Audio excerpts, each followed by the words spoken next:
ইরানের পক্ষ থেকে বলা হয়েছে যদি তৃতীয় কোনো শক্তি এই যুদ্ধে জড়িত হয় তা নিশ্চিতভাবে ইসরায়েলের জন্য নরক পরিণতি ডেকে আনবে। এর পাশাপাশি মধ্যপ্রাচ্যে এই যুদ্ধ ছড়িয়ে পড়বে।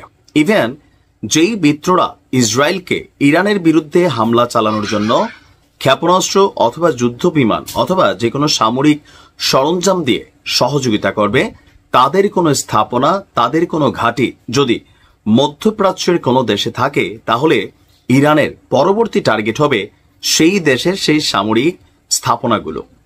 এখন দুই দেশ যেভাবে পাল্টাপাল্টি বক্তব্য দিচ্ছে এবং আমরা যখন কথা বলছি আন্তর্জাতিক গণমাধ্যমগুলো এই নিউজগুলো দিচ্ছে না, মিডল ইস্ট আই মনিটর এই যে একটা আরবি চ্যানেল, তারা যেই তথ্য প্রতিবেদন সামনে আনছে, এখান থেকে তো নিশ্চিত যে তৃতীয় বিশ্বযুদ্ধের পথেই হাঁটছে আপনার বিশ্ব। ভবিষ্যৎবাণী ছিল 2025 সালের শেষে ভয়ঙ্কর যুদ্ধ ছড়িয়ে পড়বে ইউরোপেও।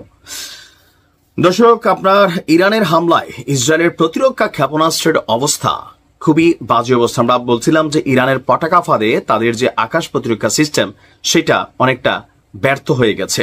ইভেন মেশিনারির সংকট আছে। এর মাঝখানে ইরানের প্রতিনিয়ত হামলায় ইসরায়েল ব্যাপক ক্ষয়ক্ষতির শিকার হচ্ছে। এই অবস্থায় মিত্রদের কাছ থেকে অস্ত্রশস্ত্র সহযোগিতা চেয়েছিল ইসরায়েল। ইসরায়েলের আয়রন ডোম এবং আকাশ প্রতিরক্ষাকে আরো শক্তিশালী করার জন্য এবার মিত্র রাষ্ট্র যুক্তরাষ্ট্র এবং জার্মানি থেকে বড় ধরনের সামরিক সরঞ্জামের এক চালান নেমেছে। প্রায় একটা দুইটা না, 1 ডজন চালান এসেছে ইসরায়েলে। মিডল ইস্ট মনিটরের এক প্রতিবেদনে বলা হয়েছে যে ইরানের সঙ্গে চলমান সংঘাতের মধ্যে যুক্তরাষ্ট্র এবং জার্মানি থেকে 14টি কার্গো বিমান, বিশাল বিশাল এই বিমান ভর্তি করে আপনার সামরিক সহযোগিতা পাঠিয়েছে জার্মানি এবং যুক্তরাষ্ট্র। ইসরায়েলের প্রতিরক্ষা মন্ত্রণালয় এক বার্তায় এই তথ্য নিশ্চিত করেছে। এসব বিমান সামরিক সরঞ্জাম এবং রসদ বহন করে নিয়ে আসছে, যা ইসরায়েলের সেনাবাহিনীর অপারেশনাল প্রস্তুতিকে জোরদারে সহায়তা করবে। এই চালানটি 13ই জুন থেকে ইরানের বিরুদ্ধে যে সামরিক অভিযান চালাচ্ছে ইসরায়েল, সেই অভিযানকে আকাশ এবং সমুদ্রপথে সহায়তা করার জন্য পাঠানো হয়েছে। বলা হয়েছে যে আপনার এ পর্যন্ত আপনি দেখেন 2023 সালের 7ই অক্টোবর থেকে 25 জুন, 2 বছরের কাছাকাছি 800রও বেশি কার্গো বিমান পাঠিয়েছে এই রাষ্ট্রগুলো।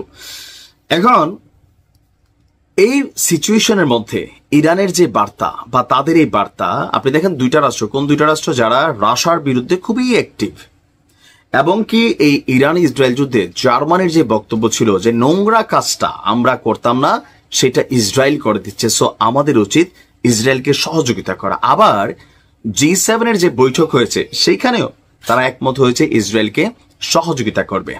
তো সহযোগিতা তারা পাঠাচ্ছে। এখন এই যে পাঠাচ্ছে, আগে পাঠাইছে, পার্থক্য আছে। এই তথ্য গণমাধ্যমে আসার পর ইরানের প্রেসিডেন্ট মাসুদ পেজেশকিয়ান তিনি কড়া বার্তায় হুঁশিয়ারি দিয়েছেন এই রাষ্ট্রগুলোকে। ইভেন বলছেন যে এবারের বিষয়টা ভিন্নভাবে নিয়েছে ইরান।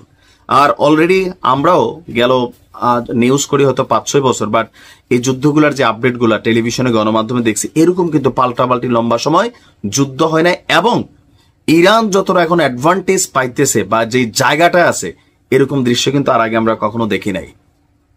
তবে পরিস্থিতি যেভাবে ধারণ করছে, চীন যুক্তরাষ্ট্রকে আগুনে ঘি না ঢালার জন্য সতর্কতা করেছে। রাশিয়া বলছে যে রাশিয়ার এখানে স্বার্থ আছে, যদি ইরানে বড় কোনো অভিযান হয় তাহলে রাশিয়া ইরানের পাশে দাঁড়াবে। তার মানে একটা বিশ্বযুদ্ধের দিকে ধাবিত হচ্ছে এই যুদ্ধ। আল্লাহ হেফাজত করুক।